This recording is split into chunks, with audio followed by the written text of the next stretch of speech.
Top of the fourth coming your way on the HEV Riders Baseball Network.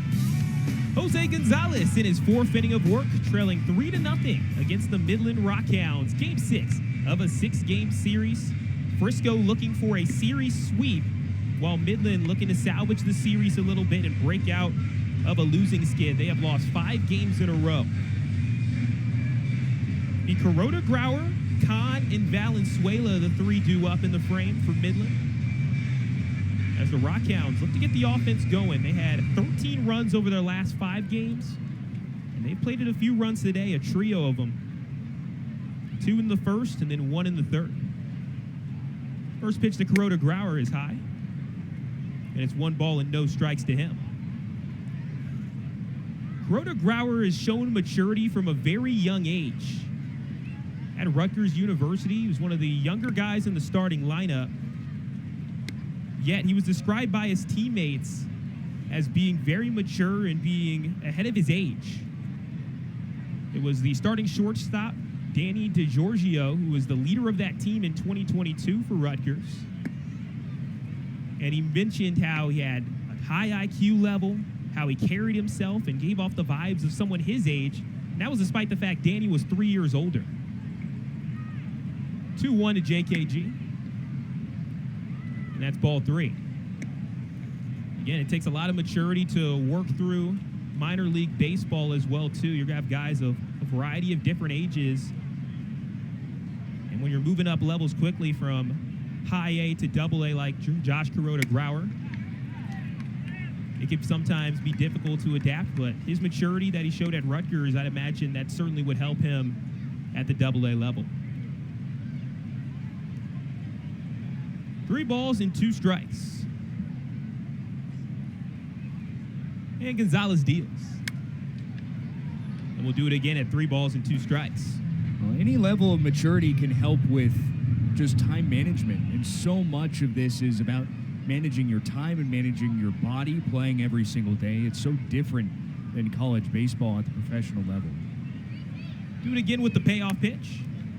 And it stays 3-2. And coming up here now to this level, he's had some struggles early on, but he is such a talented hitter. Big Ten Player of the Year his last time at Rutgers, and a lot expected out of him within this organization. Yeah, number 12 prospect in the A's organization, and that pitch will hit him.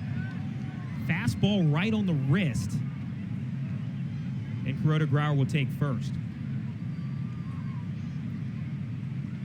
So it's time for this day in baseball history, sponsored by Fenton Athletics. August 17th, 1973, the Say Hey Kid Willie Mays homers for the 660th time in his career. That was his final home run at the age of that special number in baseball, 42. Mays sits at 6th all-time on the career home run list. Awesome milestone there for Willie Mays. Rest in peace to him. One of the greatest players in the history of baseball. So influential in his spirit and has inspired many of generations of athletes after him. So with 1 aboard, here's Cole Kahn, the catcher.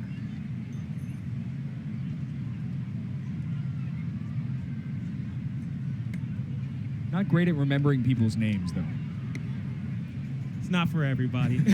Everybody's got their strengths and weaknesses. But that's where the Say Hey nickname came from. He'd say hey to everybody because he didn't know anybody's name. Oh, just a wonderful personality. And after retirement, Kahn deep to center. Cauley still sprinting back and makes the snag for out number 1.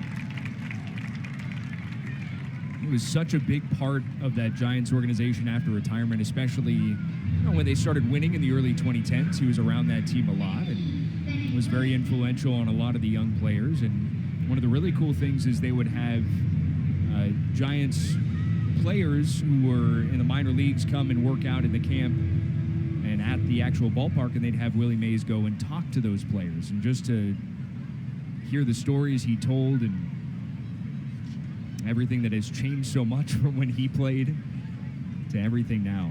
Really incredible. And it's got to put things in perspective for these players. And it's great that a lot of organizations, they have their team legends, the guys that have made such a big impact on their organization, stick around.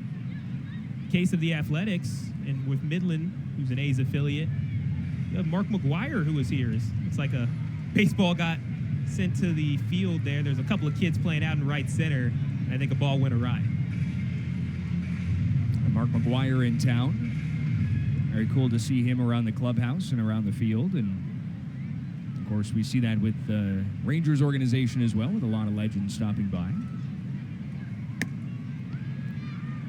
Cutters outside to Valenzuela. It's so sorry, Cedric. It's so cool to see these guys who are legends of the game stop by and give their wisdom to the players, especially in the clubhouse. 1-1. Valenzuela lifts that to right field. Luis Mieses gathers and makes the catch for out number 2. Because, behind closed doors, it's really a realism of what it takes to be at that level, and that's a true ferocity within the competitiveness that these guys have. I mean, there is a difference between a guy who plays 1 year in the big leagues versus 10 to 15 years in the big leagues and his mental capacity, and that's really what sets you apart. Of course, there's the bodily health and all that, of course, but the mental fortitude these guys have is incredible.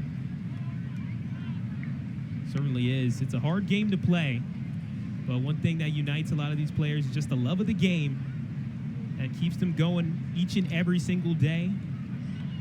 Long road trips, early mornings. These are longer days than just the games that you see on TV.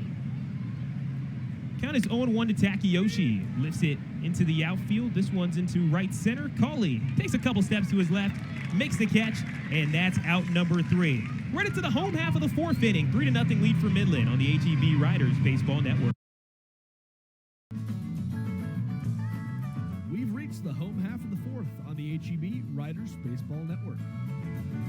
3-0 lead for Midland in the bottom of the 4th as we take a look at the Texas League South standings.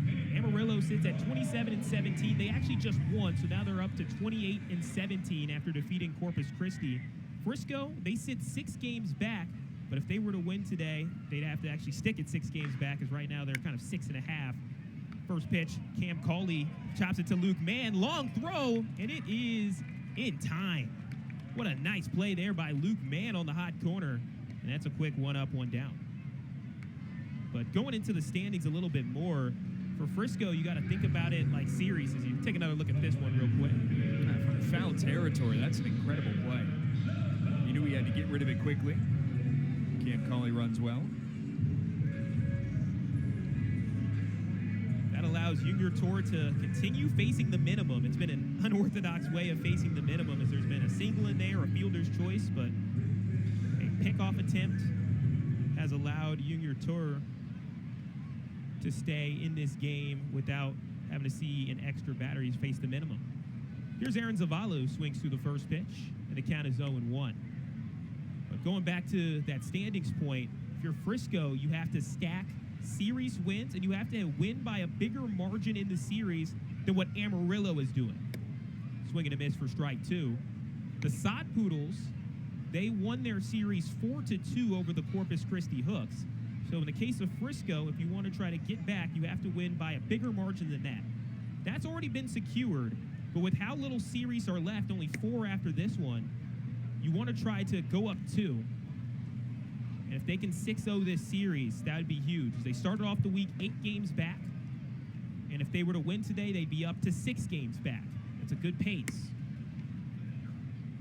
Breaking balls outside. 2 balls and 2 strikes to Zavala. And Amarillo takes on San Antonio next on the road down in San Antonio. And San Antonio's been losing a lot.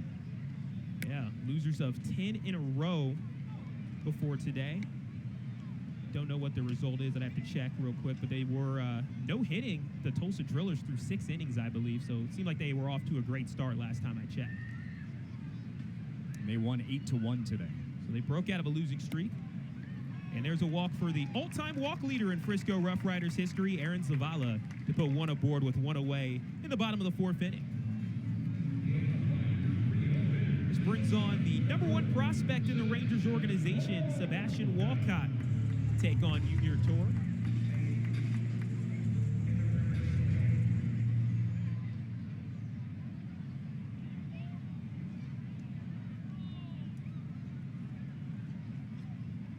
Torres' first offering. It's popped in the air, foul for strike one. We take a look at the overall hot and cold streaks in the standings. 8 out of the 10 teams right now in the Texas League are 7-3 or above, or 3-7 or below in the standings. So it's a lot of teams that are either hot or cold, not as many teams that are kind of splitting it down the middle. 0-1 to Sebastian. And it misses outside on a breaking ball. Walcott, top prospect for the Rangers, number 4 prospect in all of Major League Baseball. It's because of that 5-tool potential for the 19-year-old. Pickoff attempt not in time. When it comes to the way that baseball scouts assess players, they have the 20 to 80 scale, with anything over 60 being great, 70 being truly elite. The areas in which Walcott grades out the highest: 65 for his power, also 70 for his arm. He's got a rocket for an arm, which helps him play very well in the infield. But also has some great power to his bat, and that's shown itself a little bit this year. He's got 11 home runs, which is just one off of the lead for the players that are currently rostered on Frisco right now. 2-1. And it's low and away. The only person with more home runs right now is Luis Miesis in the lineup. He's got 12. Walcott, he's shown some great variety in his game. He's had the power. He's been able to hit for contact a little bit as well.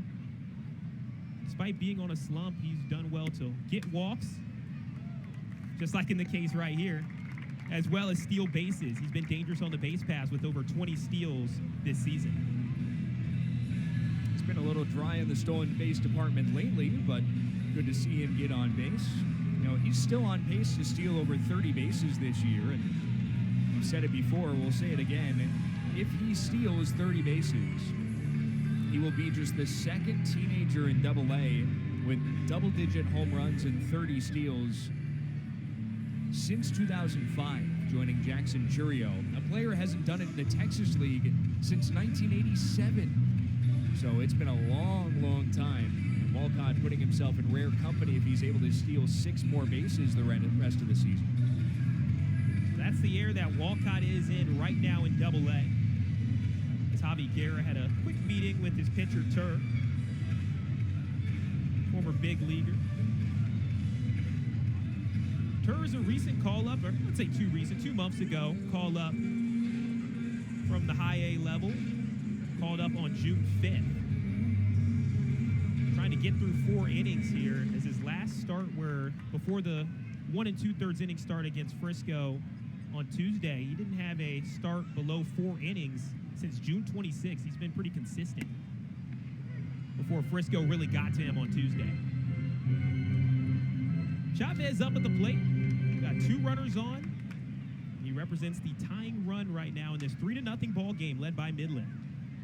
Just about as good a scoring opportunity as the Riders have had.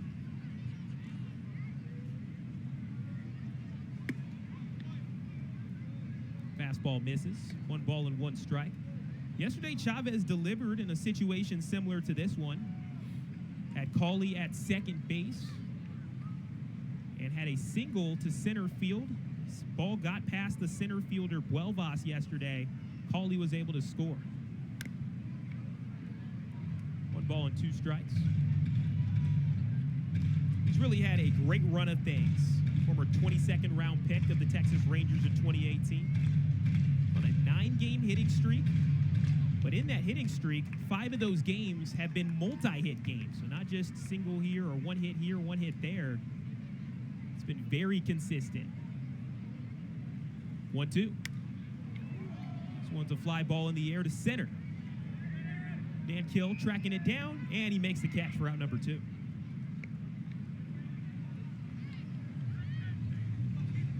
So 2 runners remain on the base paths, but Tur, after the meeting with Javi Guerra, his pitching coach, is now 1 away from retiring the side. So this brings on the Brentwood, California native, Keith Jones II.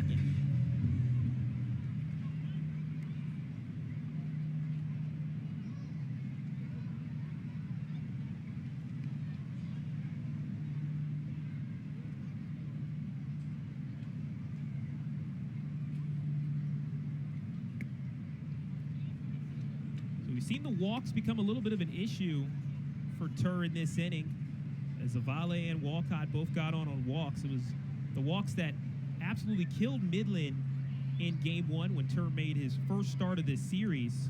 13 walks by the Midland pitching staff. Wave and a miss for strike one. And that was a huge issue for the Rockhounds. 13 walks in that first game. They cleaned it up since then. However, Frisco has responded by starting to pour in the hits.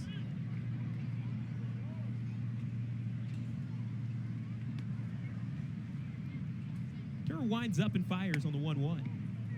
And the fastball's in there firmly for a strike. Well, you've seen the fastball velocity dip just a little bit. He was up around 98 miles an hour at the beginning of the game. He's thrown his fastball from 93 to 95 in this inning.